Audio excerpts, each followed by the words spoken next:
friends of the pioneers of the independent networks. I'm your host, Ricky Blues. This is your co-host, Lord Timothy Walker, with the obligatory finger point. That's right. And we are bringing you a very special Happy Halloween edition with another co-host, a very familiar co-host to the Pin family.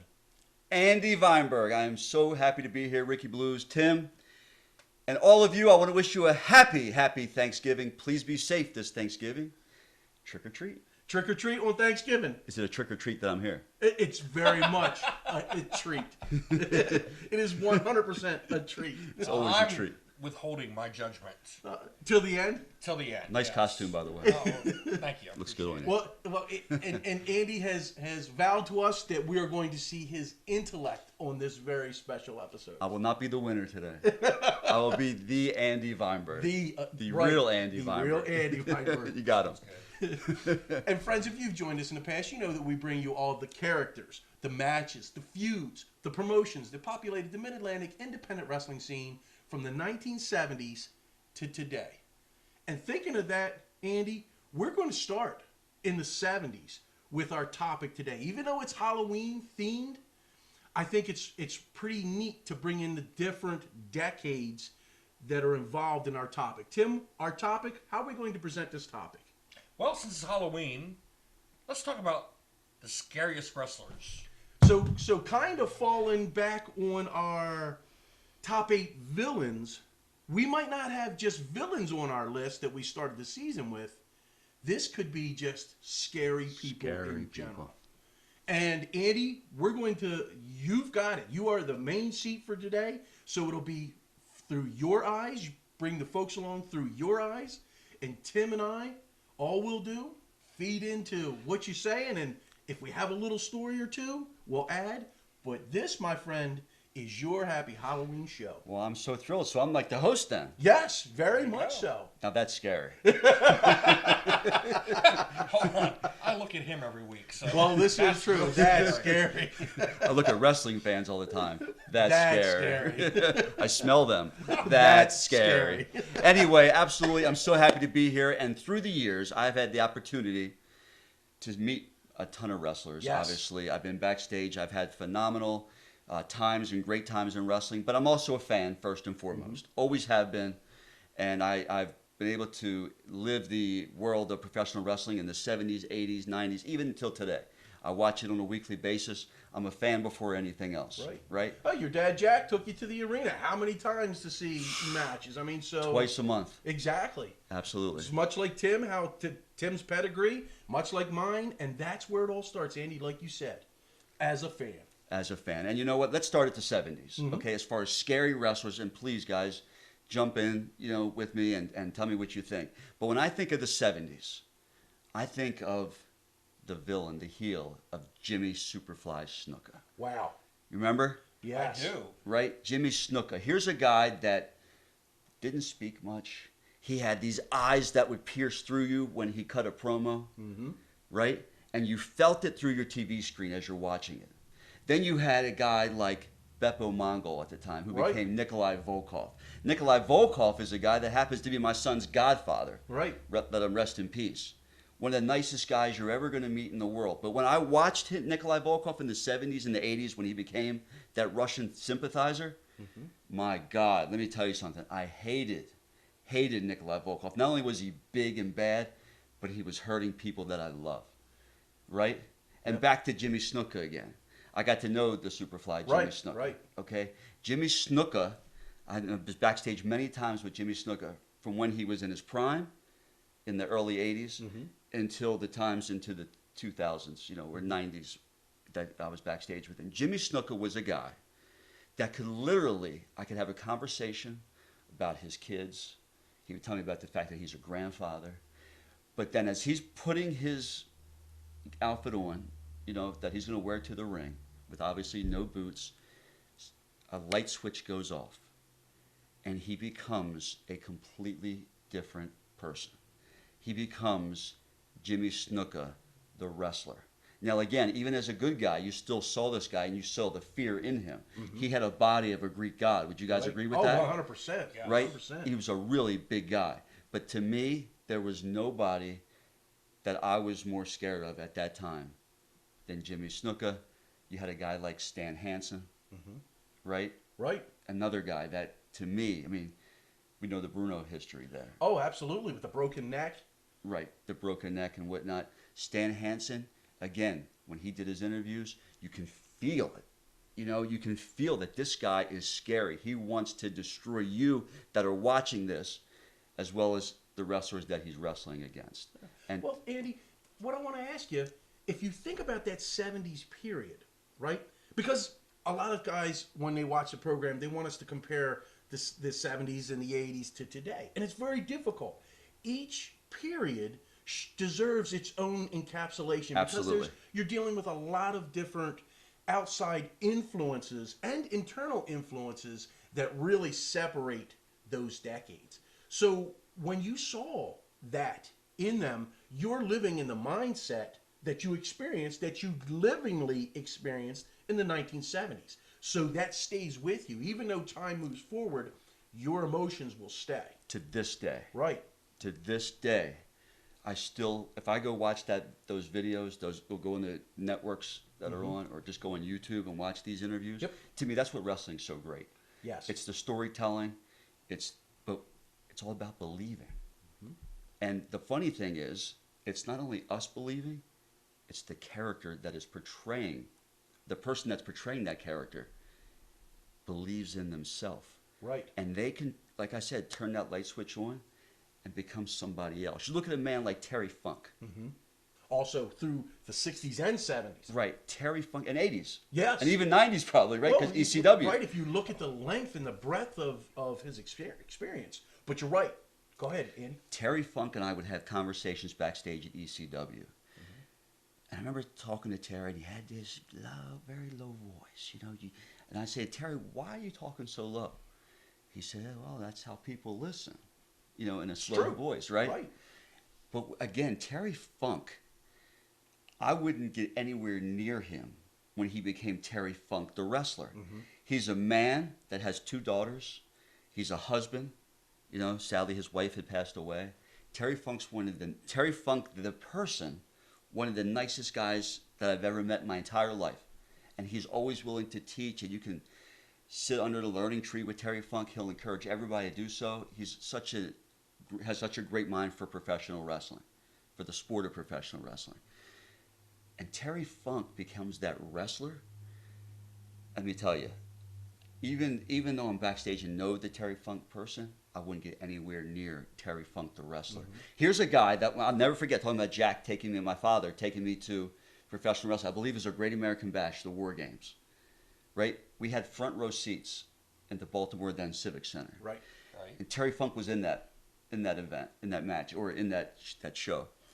I will never forget, I'm up there, right there, and Terry's about to swing at me.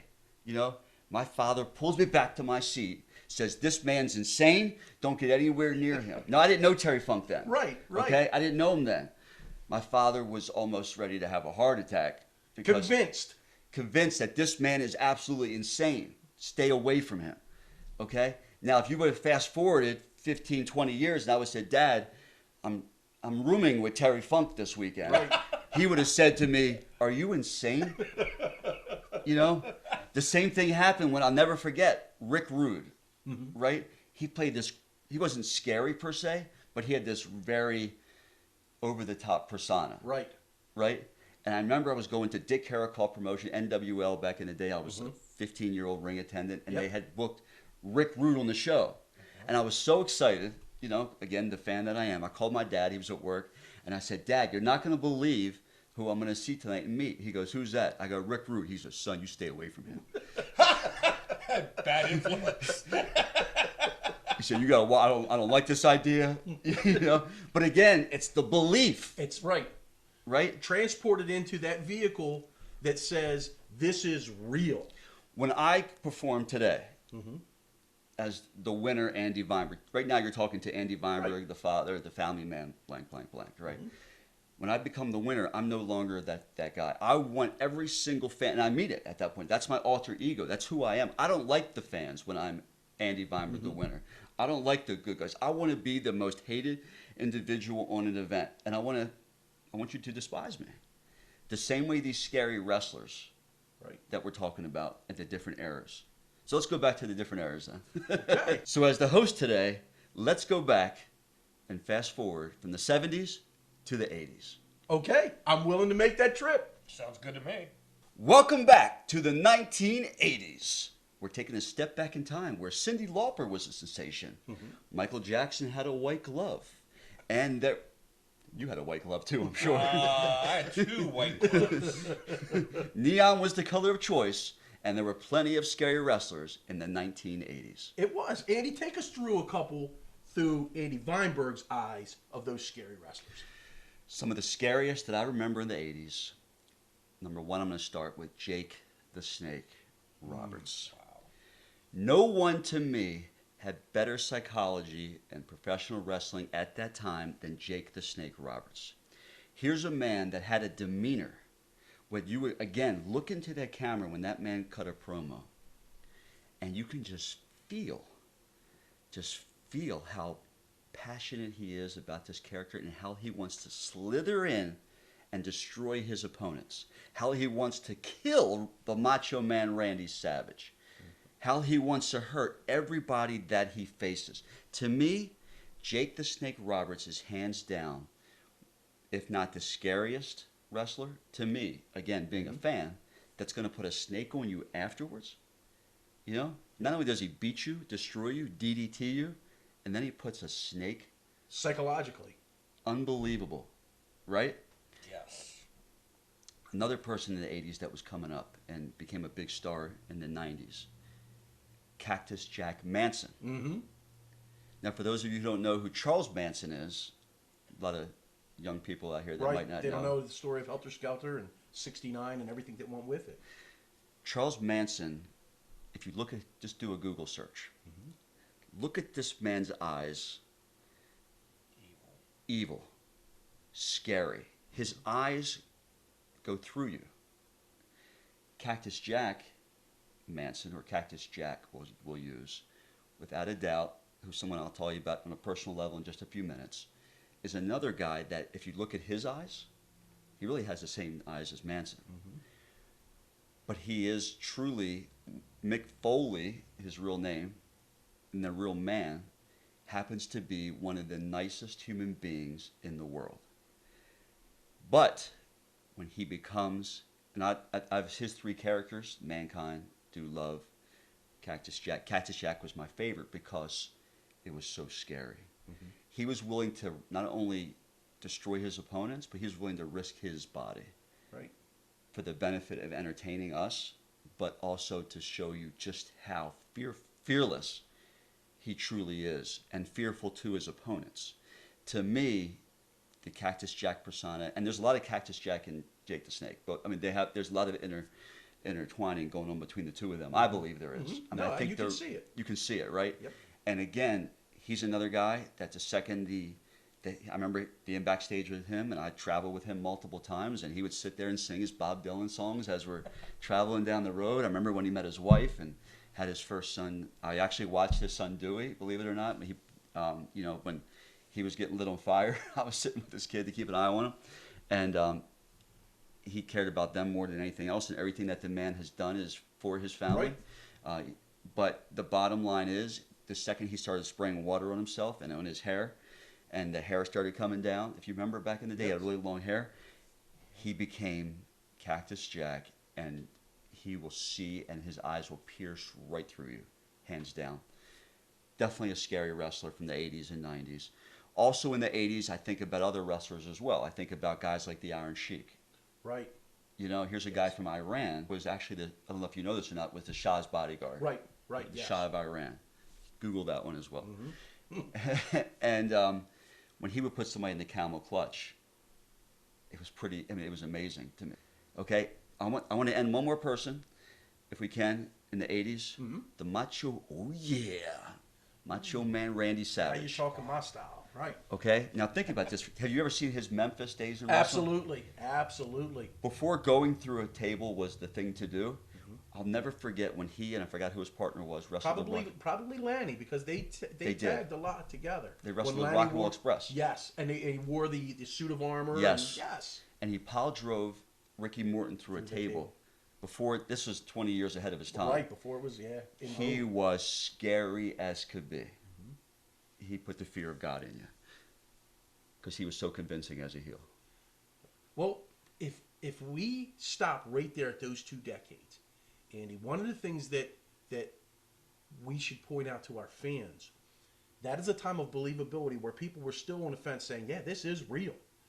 But if you go into any other sports venue, in any other sports vein, whether it's Cal Ripken with baseball, whether it was Johnny Unitas with football, whether it was Brooks Robinson in baseball, whether it was Wes Unseld in basketball, whoever the athlete and whoever the time, there comes a point that you now get into that zone, right? You stop being the person because now you're performing as a sports performer and you get into that gladiator mode. And that's exactly what it is. They're flipping that switch because they are now preparing for a battle. And even though you and I, and we're all in on what the deal is with it, you still become that gladiator. And that is the scary portion because there is a leaving of humanity by the side because now you're going into a coliseum, an arena, and it is all destruction. I agree 100%. And you watch guys, some of my favorite athletes. If you look at like Michael Jordan, probably my favorite athlete of all time. Michael, did you watch the documentary that they had on recently? Sure. Michael Jordan documentary. I forgot what it was called. But anyway, The Last Dance. Mm-hmm. That's right. Michael Jordan was chilling out, talking about his career and whatnot. But when he got on that court, it was that persona. He has the bubble gum, he's chewing it, and he becomes a completely different individual. Where he's going to own each and every person on that. He was a trash talker. He didn't care. It was all about one thing: it's about winning. Winning, right? Okay. All the great athletes are just like that. They're not there to make friends. They're there to win. To win. And that's why I'm the persona that I am, the winner, Andy Right. Vineberg. Again, I don't care what anybody thinks. I am all about, when I'm out there, to become the best and the most hated that I can be. When I'm out there, this isn't what you get. No, exactly. And I don't want to be And that it guy. shouldn't be. Because I want to be the real Andy Vineberg at that time, the winner character. Right. I really don't like people that much. especially this guy. But anyway, what I'm trying to say is, you're absolutely right. You turn on that switch and you become something that you're really not. And anything that you do. I was just talking to somebody else recently that knows Howard Stern. Mm-hmm. The radio sensation. He's probably worth close to $1 billion, right? And he, coming up the ranks, would literally knock everybody down that he competed with.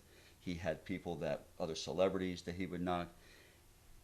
But it wasn't really him. It was his quote-unquote gimmick. Right. Okay? At home, he's a father of 3 daughters. He was a husband. He is a husband. He's a family man. That's the real Howard Stern. But he knew on the air, to make the living that he wanted and for his dreams to come true, he had to work hard enough to become that guy. Right. And that is the 80s. Now I think it's time to take a trip fast forward to the 90s. A time where Nirvana was on top of the charts, where your VHSs were gone, a thing of the past, and you can watch your adult movies on DVD. Different time. I know you know about that. And of course, you can listen to CDs. Yes. But here we are to talk about professional wrestling. And I'm going to start with somebody that's going to surprise you Okay. for the 1990s. Someone that not everybody here today that's watching this might not know, but if you were a fan of the tri-state area in the 90s of professional wrestling, the independent scene, I'm talking about the bounty hunter, Max Thrasher. Now here's a guy that I can tell you as a fan I went to see in the late 80s at an independent show at the Teamsters Hall. He scared me like you have no idea. He still scares Tim and I. Well, the scary part is this, okay? He happens to be one of the smartest men I ever met in my life. Yes. Acumen is way out of there. Menza man. If you know what that is. 100%. Menza man, not only, he's got a PhD. Yep. And he's a superintendent of a school district. Is that what he's doing Yes. Wow. now? And here's a guy that I thought was just some bum off the street, right? That I looked at him, and he was big, never real muscular, but he looked like that rough and tough guy that I feel bad for those kids in that school district. Speaking of Max Thrasher, topped our lists as well at the very beginning when we talked about greatest villains that we'd ever seen. I don't know. Just think, he was from the Paradise Knife and Gun Club. Yep. Knives and guns. Yeah. And then ride a motorcycle. I always thought like he was the chief of a motorcycle gang. Well, he had that look, and he looked as if he was a bounty hunter, as if you were on the run from the law. You would not want to be caught by that guy. He was scary to everyone, but that opposite side of him, the intellect that was there. But that's a common and recurring theme in the scary people that you're talking about. Because Terry Funk was no dummy, Mick Foley was no dummy, you know, Randy Savage was no dummy, Randy Poffo was no dummy. They were intelligent people, and I think their intelligence saw levels that other people didn't see. And I think that's where they were able to develop that core instinct of instilling fear in someone because they could see it. I agree 100%. And that's why they were all so successful. The most successful wrestlers to me are those that make you believe. 100%. Because they believe in what they are and what they can become when they're in that ring. And that to me is the sign of a great wrestler. Well, we're in the 90s, and talking about believing, you talked earlier about Terry Funk. Well, there's another Terry who made you believe, Terry Brunk. And he made you believe in the 90s. Talk a little bit about Terry Brunk. You're talking about Sabu. Sabu. Now, I'm going to tell you this. He's somebody I traveled with a lot, and I've roomed with him, and he was one of the nicest guys ever to me back in our ECW days. Now, I'll tell you this. Terry Brunk, I didn't know that guy that well, okay? I knew Sabu, and he completely, and honest to God, one time told me, I called him Terry one time, and he said to me in a very nice way, hey, Andy, the only time that I'm Terry Brunk is when I go cash my check in the bank. Okay? He, again, first time I saw a picture of him on the internet, before I even met him, this is like Hannibal Lecter, but real Hannibal Lecter. You know, this guy had scars on his chest, all over his body. He was one of these guys that lives for professional wrestling. This is what he loves more than anything else. Sabu would do things that were so death-defying, so innovative. His gimmick, I think, was the most homicidal, suicidal, whatever, you know, some type of term Paul Heyman had given him. And it was so true. He was that guy. He was on that crazy train from day one. From the time I met him, he was trained by the Sheik, his uncle. The Sheik happens to be old school. Talk about scary in the 60s and 70s, okay? Yes. Whew. This man has scared so many people throughout his time. A lot of that did rub off on Sabu. So let's talk about Sabu rather than Terry Brunk. Yes. Because Sabu, again, when he sprays his hair, he's always on. Sabu is always Sabu. But Sabu, the wrestler, would just abuse himself. And when you see somebody on TV that's not talking, he didn't like talking in front of, you know, on camera. He had scars all over his body. He would put himself through barbed wire, put himself through tables, jump on chairs, and do things to his body that were unheard of, all for the benefit of entertaining the fans of professional wrestling. There's a term called hardcore wrestling. Right.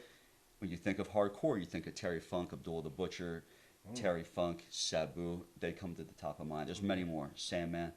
But I can tell you right now that Sabu was a man that, again, I remember watching him do squats backstage before he would walk out for each match. He would do squat after squat after squat.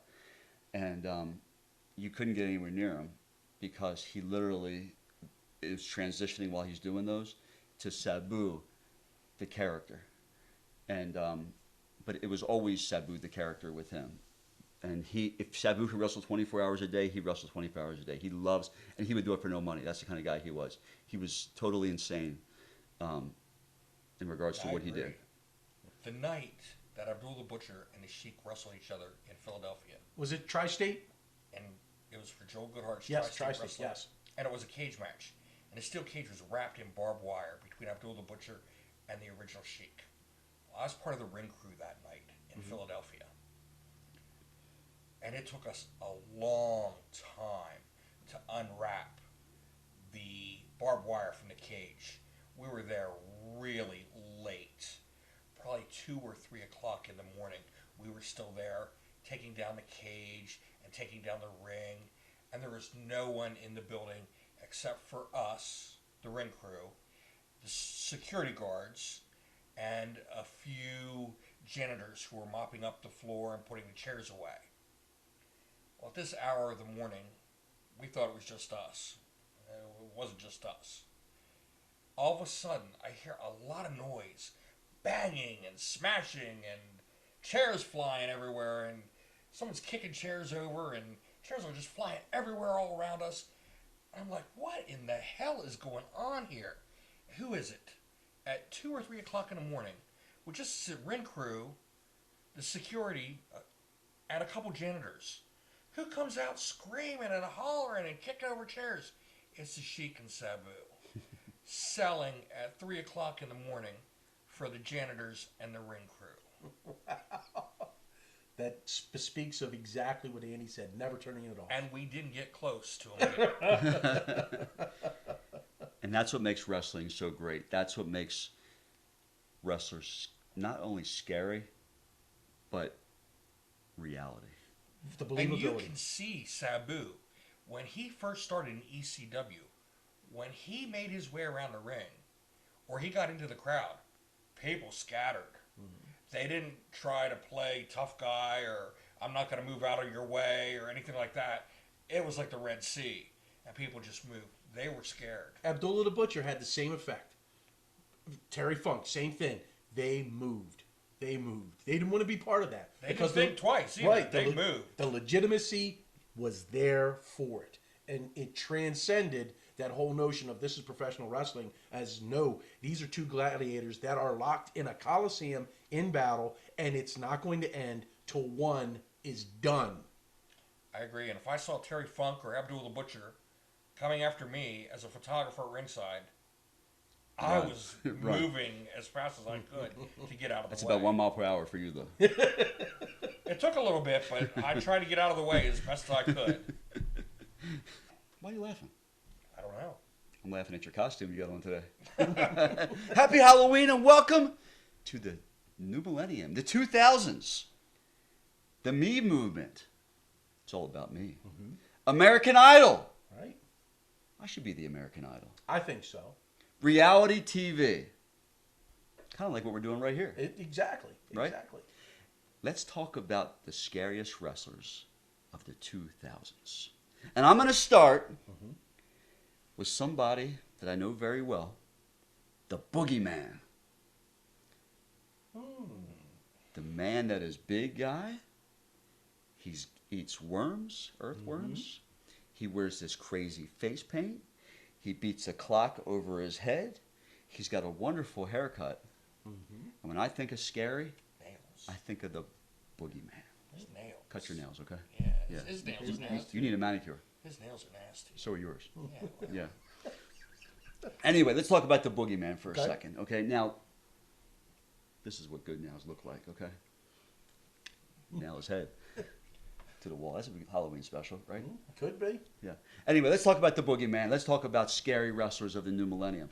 Now, the 2000s, I have to admit it, I'm a bit older, bit wiser, bit experienced.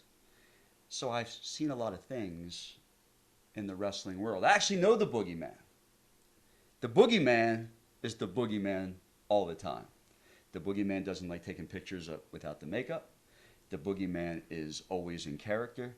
I love the Boogeyman, but as a wrestling fan, if I take myself out and think about the 12 and 11-year-old Andy, I'd be scared to death of the Boogeyman. Very unsettling. Those images. Those images. Right. Very visceral. And the way they portrayed him with, his interviews with just in a dark room, where he'll just show up anywhere where you least expect him. That to me is scary. You agree? Yeah, 100%. 100%. Let's talk about some of the guys out today. Let's look about Bray Wyatt for a second. Another one, right? Another one. Now, again, I know I've had the opportunity to get to meet and know the real Bray Wyatt, the fact that he's a father, all girls, I believe, and he's a really great guy. His dad, Mike Rotunda. Mike Rotunda, right. Right? So, but his persona and the Fiend gimmick that he's doing right now, I mean, where else do you see that? Very unsettling. Very unsettling, right? But again, when you watch him on TV, the Playhouse and whatnot that he's in, that portrayal playing two different characters that he's done is phenomenal. Think about it for a second, right? Could you imagine that in the 1980s, that character? Right. Exactly. Right?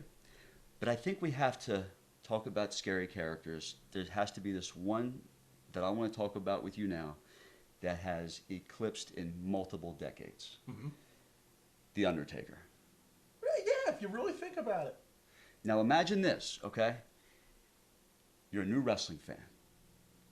You just started watching it. You go to an arena, okay? And this guy was in the, I mean, he wrestled in the 80s, 90s, and the 2000s, right? He's had a phenomenal career.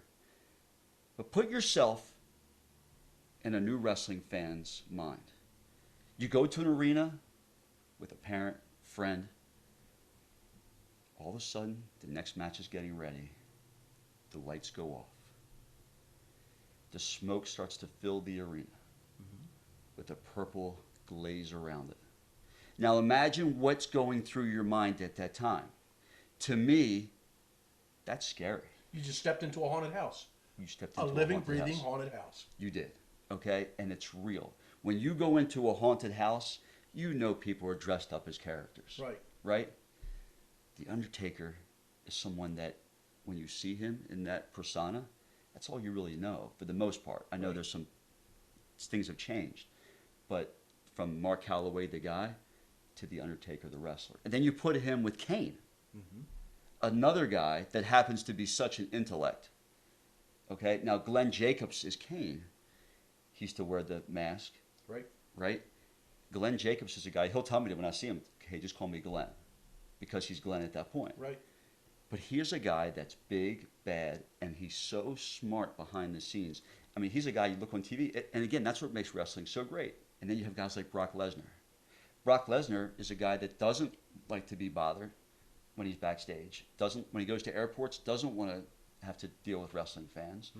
Doesn't like taking pictures with people. That's just the way he is. He's very intimidating, and he's so strong, and he's so big. To me, that's what makes someone believable and scary.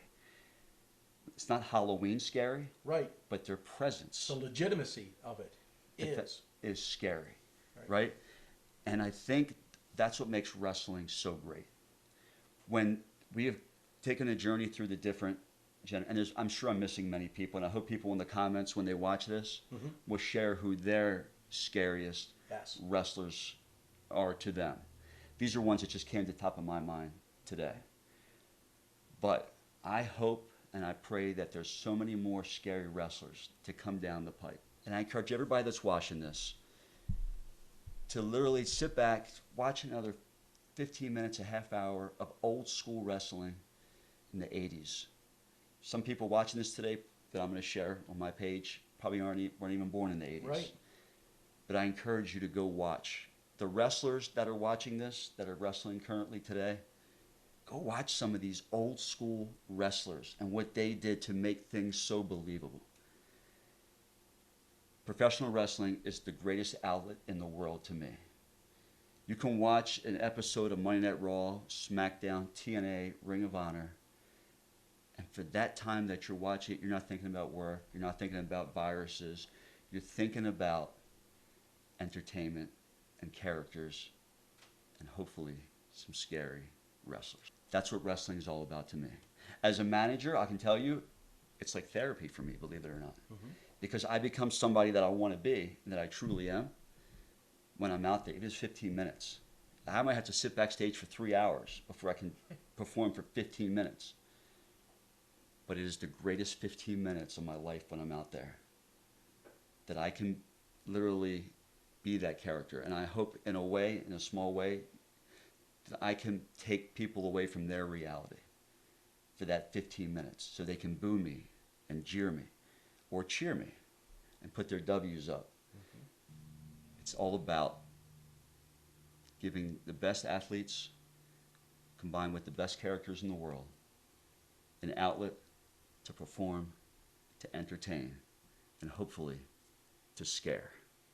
To give the fans. Well, ladies and gentlemen, this has been incredible insight, and you know that we enjoy having you on the show because not only do you have an incredible rich history, but the intellect that goes with it and the way that you recall and remember and the things that you've done and the way that you present it for our fans takes them on that journey as if they were there. I sat here like a fan for the last 30 minutes listening. That's how good of the work that you do, Andy, and as a person. Tim? It was an interesting perspective, I'll say that. Absolutely. I really enjoyed it. I did. You enjoyed it? I did. Did I entertain you? Yes, Yes, you did. you did. You earned your money today, and you gave the fans everything that they wanted. Did I scare you? I wasn't so scared, but you were believable. Hey. That's scary. Because I'm a winner. Because he is a winner. So, ladies and gentlemen, thank you for joining us. For our co-host, Tim Walker, and our very special guest, Andy Vineberg, we're thanking you for joining us, and we're hoping that you join us again next week as we take another stroll down Concussion Lane and bring you one more Pioneer.